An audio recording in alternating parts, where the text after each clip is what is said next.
Welcome to Untamed and Embodied. I'm your host, Tertia Riegler, and today's episode is about practices, feminine practices that I want to share with you that's really going to support you to complete the current year and create the next in a way that feels more spacious and abundant.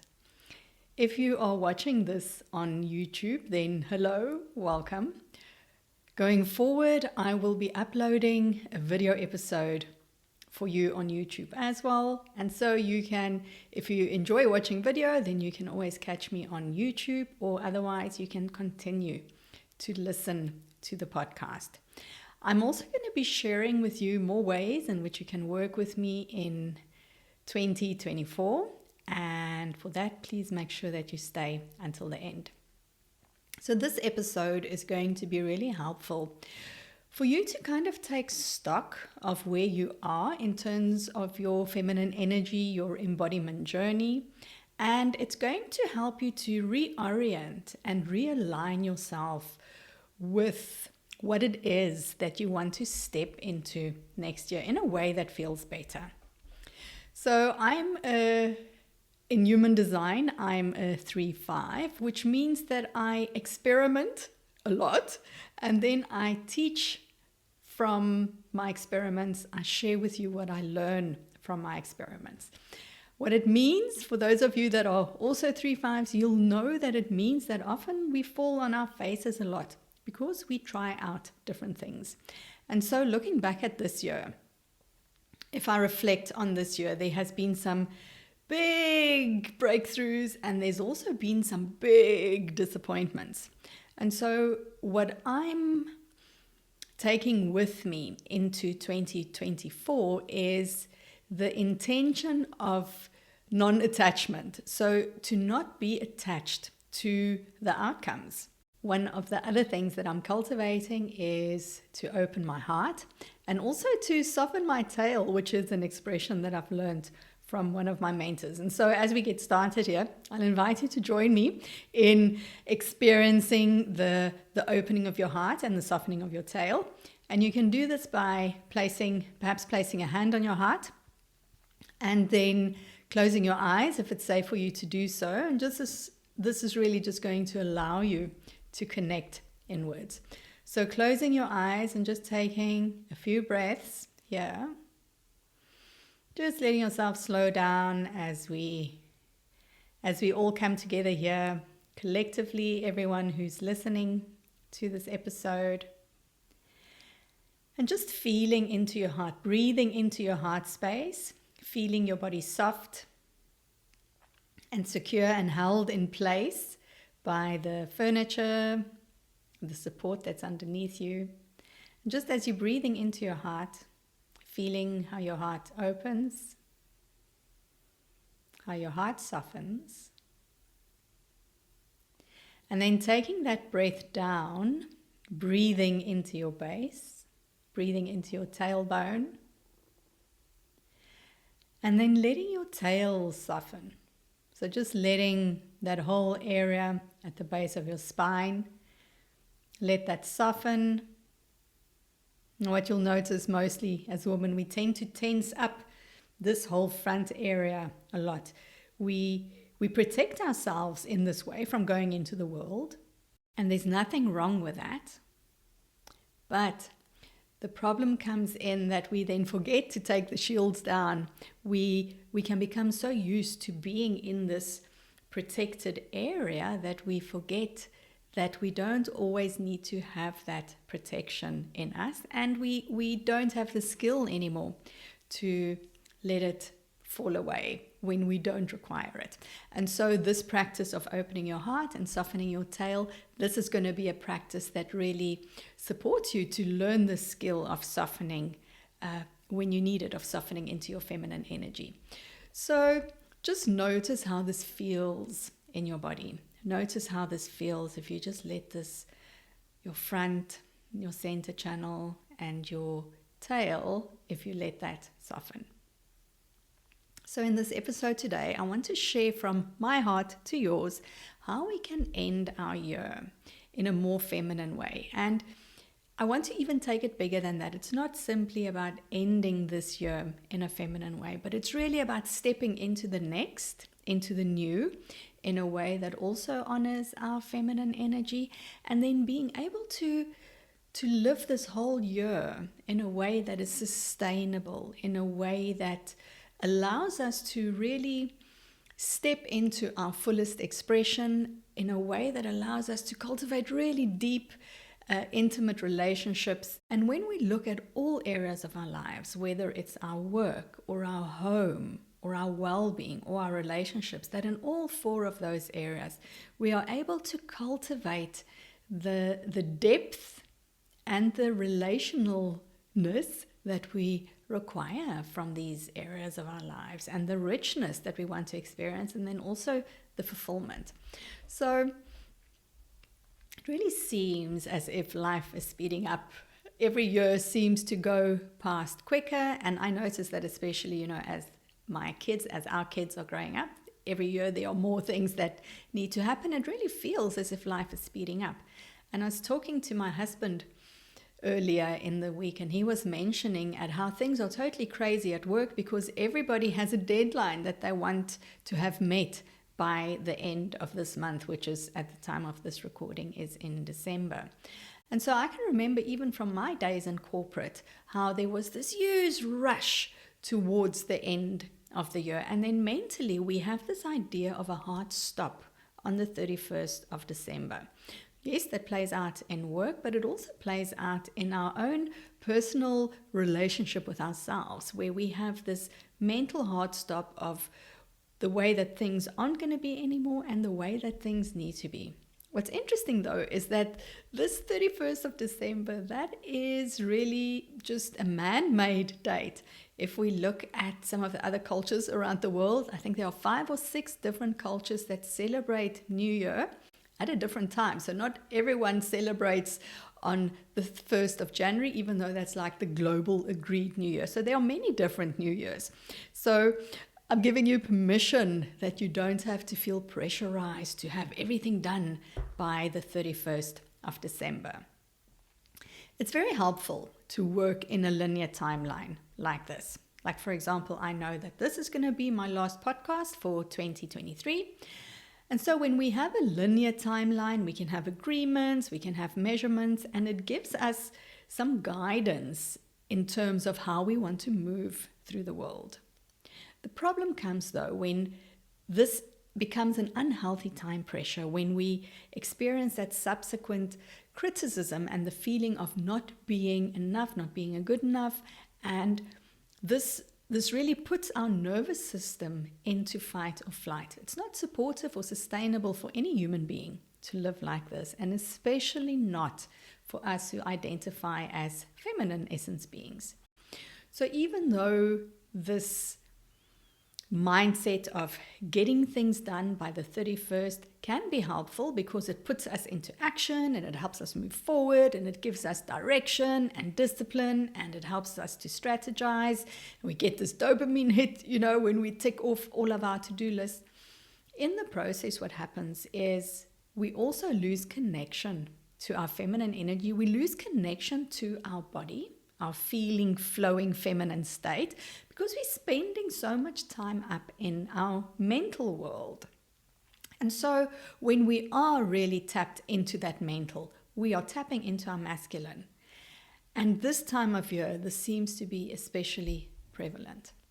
And then when we start talking about New Year's resolutions, that is, I feel it's another layer that comes on top of the expression that can so easily show up for us as women, where we feel that we are too much of something or not enough of something else.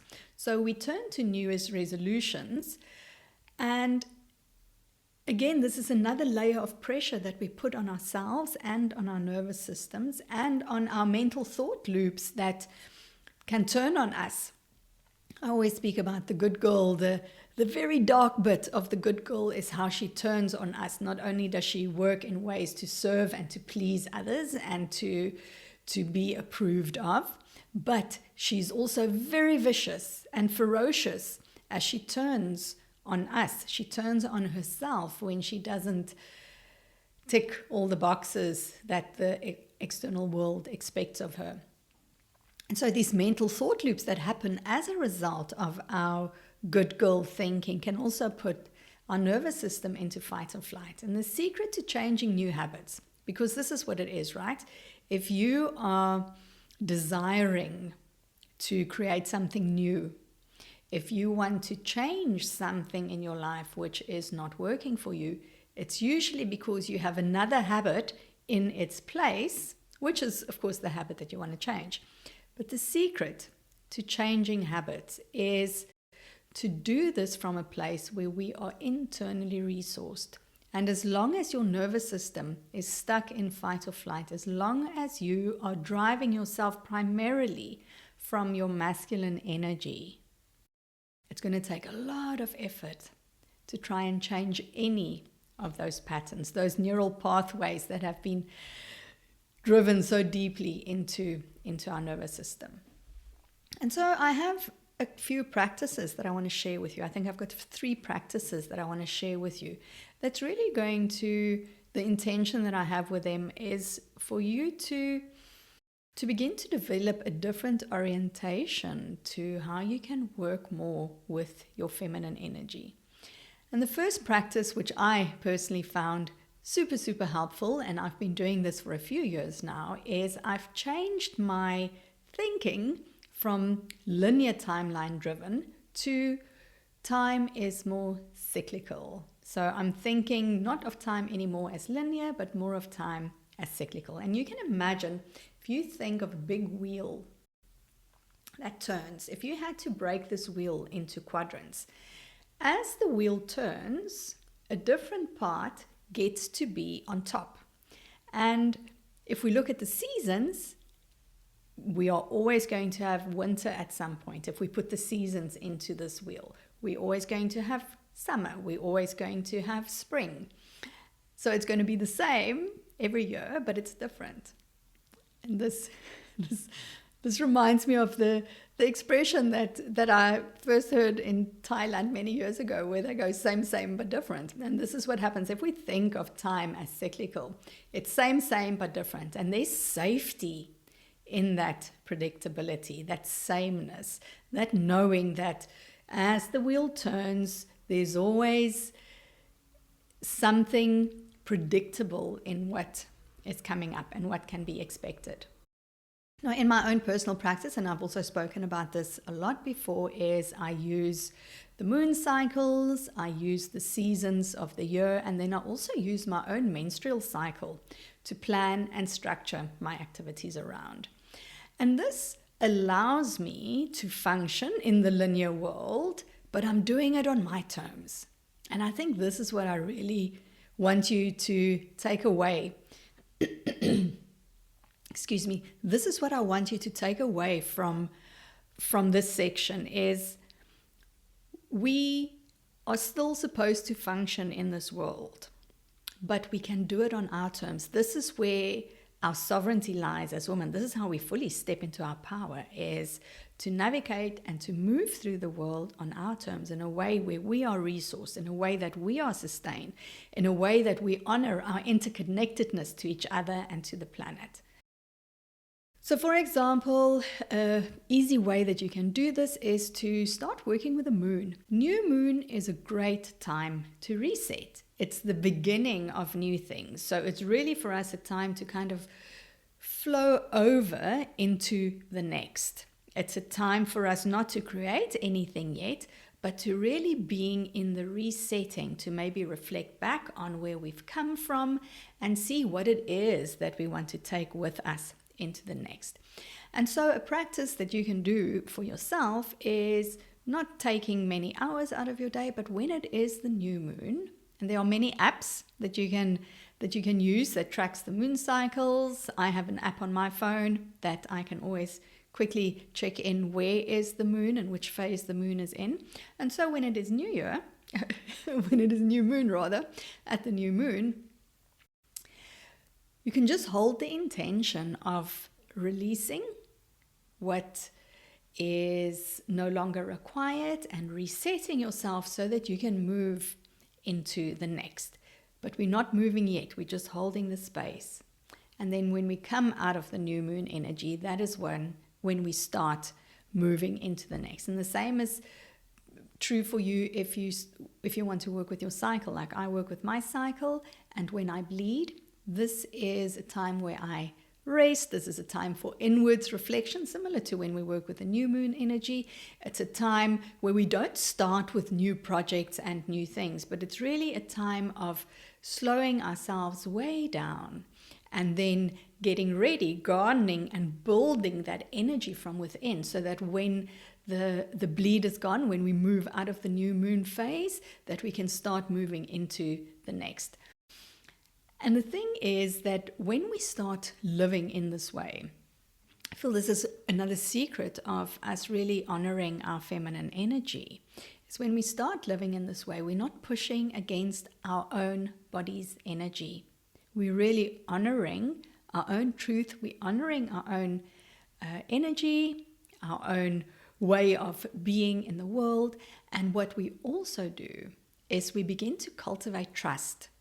Like trust, for us to soften into our feminine, we need to cultivate that trust. And for so many years, we have not trusted ourselves. We have not trusted our feminine because of the messages that we've received, because of the culture that we live in, where we've been told that the feminine is dangerous, the feminine is weak, the feminine is not as valuable as the masculine. And so we've lost that trust in our feminine.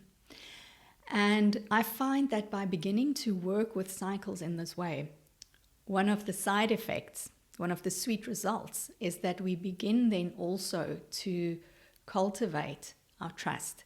Because when we are in the phase of stillness, when we are in the new moon phase of resetting, when we are in the phase of our bleed, or even in the winter, if we work with the bigger cycles of the season, we trust that spring will come. We trust that we will move out of this time of darkness and introspection, and that there is going to be a time where we feel more powerful, where we feel more expressive, and where we have more energy to attend to the things that we are passionate about.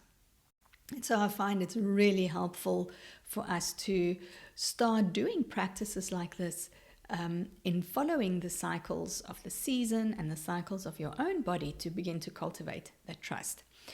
I know that in the way that the world works today, it's not always possible to do that. I know your boss is not going to let you leave that project, which is due to only happen next year in March. That's clear. What I really mean here is that it's our own energy. It's our own orientation towards life. If we do that first, and if we start honoring what is true for us on a cyclical level in this way, and we start listening to our intuitive wisdom in this way, then we can start seeing the changes happening out in our world. It is inevitable, but it has to start as a self-practice first. So I'm just curious how this lands for you. Just as I'm sharing this with you, do you feel that this is something that is possible, something that is out of reach?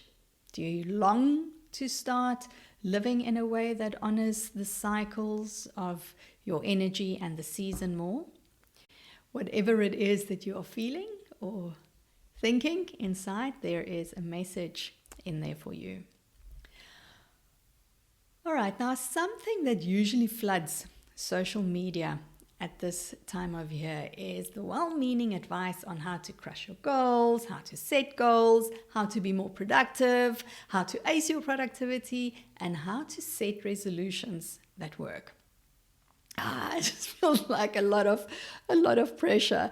I love a good goal. I feel goals are super important to keep us on track, but there is a way for us to create goals and to set resolutions in a way that feeds us, and in a way that really honors who we are as women, and this is what turns on our magnetism. So while I was preparing for this episode, I was just reading a little bit about resolutions, and there's some research that says that by April, the people, not everyone makes New Year's resolutions, of course, but by April, most of the people who have made New Year's resolutions have forgotten them. And those are like the last outliers. Many people only make it until February before they let go their resolutions. And I believe this is because of two reasons. Number one is because we're creating these resolutions from a scarcity mindset. Like earlier when I spoke about this, the habits that we are trying to change, if we're doing that from a way or from a nervous system that's tight and tense, we have to use a lot of willpower to make that happen. When we're coming from there's something missing in my life, or I need to change something so that I can feel something else instead, we usually have a scarcity mindset. It may mean that we're not aligned with our desires. Okay, so our desires are really the truth of our longings and our yearnings, but we cannot land on our desires in our minds. Often the things that we think we should work towards, or the goals that we should set, if it comes from our mind, it's usually because we're trying to live up to other people's expectations. It's that good girl feeling the pressure about all the shoulds, and I'm putting shoulds here in quotation marks, all the shoulds that she should do in order for her to be loved or accepted. And so we use our discipline and we use our willpower to make these things happen. And of course, that's not sustainable. That's why New Year's resolutions fizzle out by April. That's like 4 months into the calendar year. So when we are connected to our feminine feeling flow, we cultivate that connection to our inner world. This is when we really begin to understand our internal landscape. I have been on this path of connecting with my divine feminine energy for a few years now, and from where I'm standing, it's not possible for us to connect into the divine feminine that we are without embodying her, without being embodied, without being in our bodies. Our nervous system is not only meant to keep us safe. Our nervous system is not only meant to be in survive mode, it's also supposed to thrive. We want to have that balance between survive and thrive, survive and thrive. And in my experience, when we begin to cultivate that connection to our internal landscape, to our internal feminine feeling and our internal feminine flow, this is when we begin to teach our nervous system how to thrive, how to relax, how to open up. Our masculine dominated world has taught us that our survival depends on using our mind and using our thinking, and that really just takes us out of our body. When we are in our bodies, when we land in our bodies, this is when we know our desires. And so I'm inviting you just to imagine for a moment how much more staying power and power your goals will have if you create them and you vision them and you dream them not from a place of the mind of should, but you vision them from your feminine truth. This is feminine magnetism in action. So every year I host a year-end ritual. It is about completing the year and then creating the next year. And this year I've split it into 4 different sections. And in each section, we'll be focusing on a specific area. So in this year, in 2023, our focus is really on looking back, celebrating, acknowledging, and reflecting on where we've come from, and then also releasing all of the unmet expectations, releasing all of the blocks and the beliefs and the heartaches and the heartbreaks that we might have experienced throughout this year. And then going into the next year, creating the next year in January, I have 2 more workshops also around this theme of completing and creating your year in a more feminine way.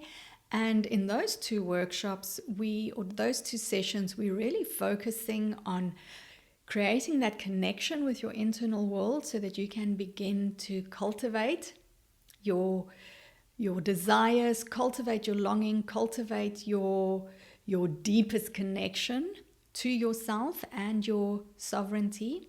And then we also go into the realms of feminine magnetism, of what it is that you want to create, and for you to show up in such a way where you are your most powerful self to create that which you desire. So I'll put a link for you in the show notes if you are interested in taking part, joining us in those workshops, and then you can simply sign up from the link in the show notes. So these practices that I've shared with you today, these are practices that asks us to slow down. And this is the 3rd feminine practice that I want to share with you today. This is another topic that I speak about so much.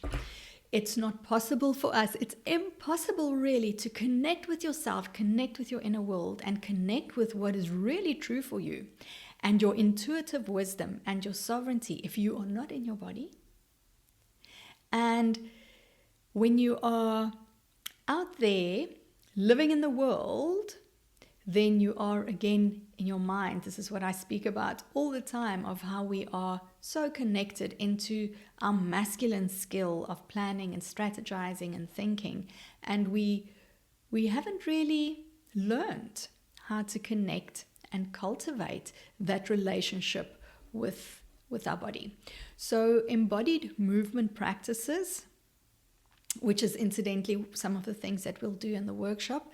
Embodied movement practices, embodied feminine type meditations, these are things that will help you to slow down and that will help you to connect into your body. One of my key missions in life is to teach women how to slow down, to teach women how to live more intentionally in a way that honors their feminine, in a way that makes them feel more sustained and nourished, so that they can be more radiant and magnetic.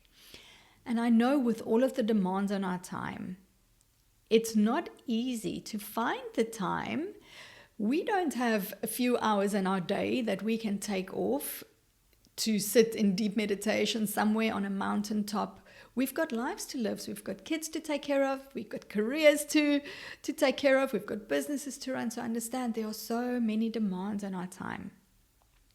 So what I want to share with you here is such a beautiful and easy and practical little tool that you can start with right now. And that is, you don't need to take lots of hours out of your day, but how you begin your day is what is going to support your energy throughout the day. So if we create a change on a micro level, we will then begin to create the change on the macro level as well. So your morning routine, I'm going to start there. Just think back to how you started your morning today. Did you tumble out of bed and rush to get lots of things done? How long after you woke up did you reach for your phone to check your messages, to go onto social media, or to even answer an email?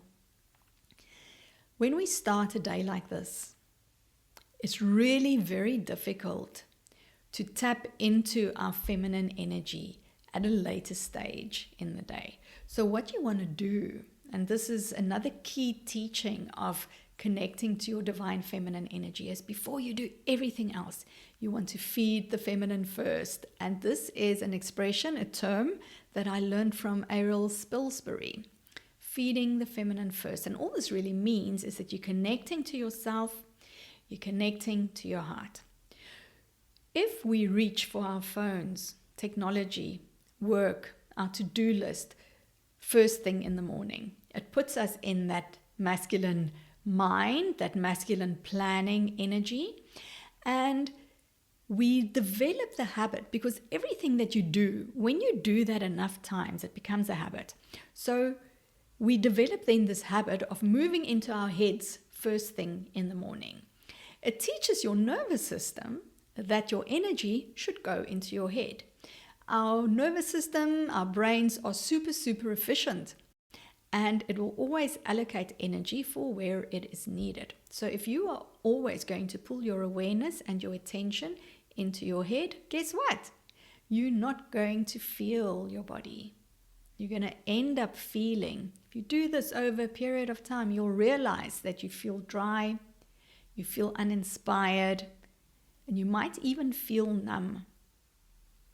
And so when we feed our feminine, what we are doing is we're beginning to break down this well-trodden pathway of always going into our minds first, because we're teaching our nervous system that the body, our feminine essence, our hips and our pelvis and our belly and our heart, this is where the energy should go first thing as we start our day. Our feeling, flowing feminine is what makes us feel juicy. It's what makes us feel alive. And this is what turns on our radiance. This is what turns on our magnetism. So for us to connect into our feminine, it's not a list of things that we must do, or clothes that we must wear, or ways that we should do our makeup, or the ways that we should, beautify our homes. No, it's these little simple practices of always coming back to the self, and of coming back to the body, and of honoring who you are first. Because if you honor who you are, if you check in with how you are doing, what you need today, if you make it a practice to first connect through your day with your senses, when you're drinking your morning tea or your morning coffee, really experience it through all of your senses, the smell of it and the taste of it and the warmth of it. Listen to what's happening around you. Maybe you can hear the birds outside. Just really delving into the senses also begins to cultivate that connection to ourselves, and it begins to cultivate that connection to our pleasure body. So do that with me now. Let's connect in. I've done a lot of talking now, so let's just connect in and see what it is that we need right now. So closing your eyes, if it's safe for you to do so. And just allowing yourself to slow down again, dropping from the level of the mind where you were listening, and allowing yourself to just drop into your body. Maybe noticing, are you feeling tense anywhere? Just noticing what's happening with your energy. And then just dropping in the question, what do I need in this moment?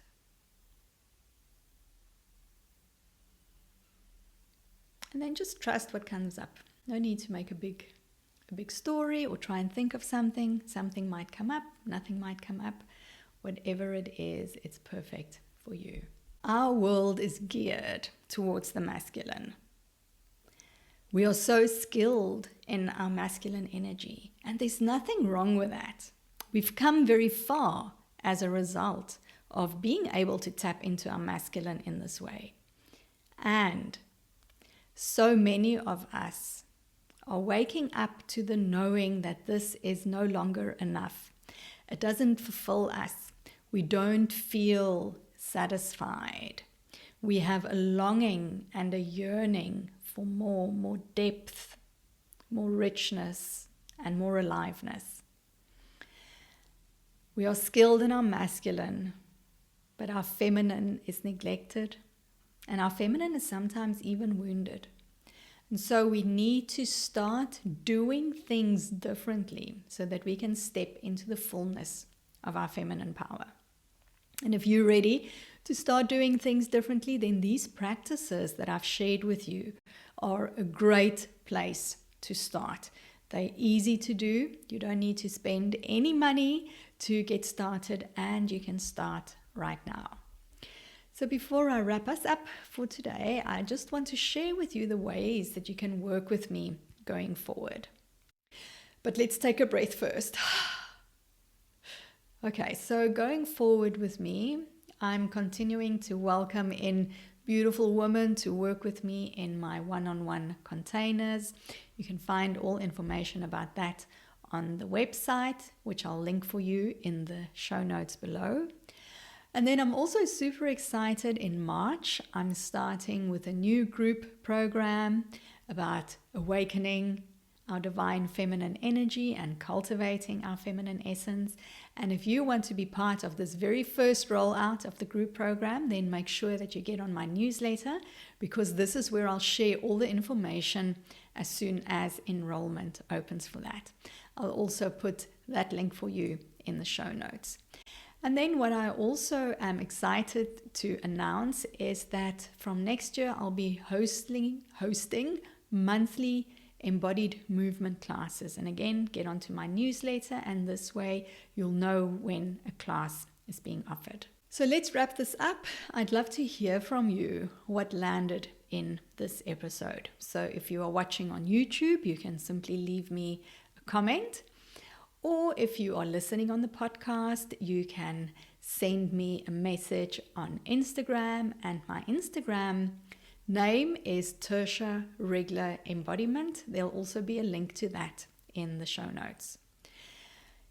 I would also appreciate it so much if you enjoyed this episode and you found value in it, if you could leave a rating or even a review on this episode wherever you are listening to this podcast. Thank you so much for tuning in.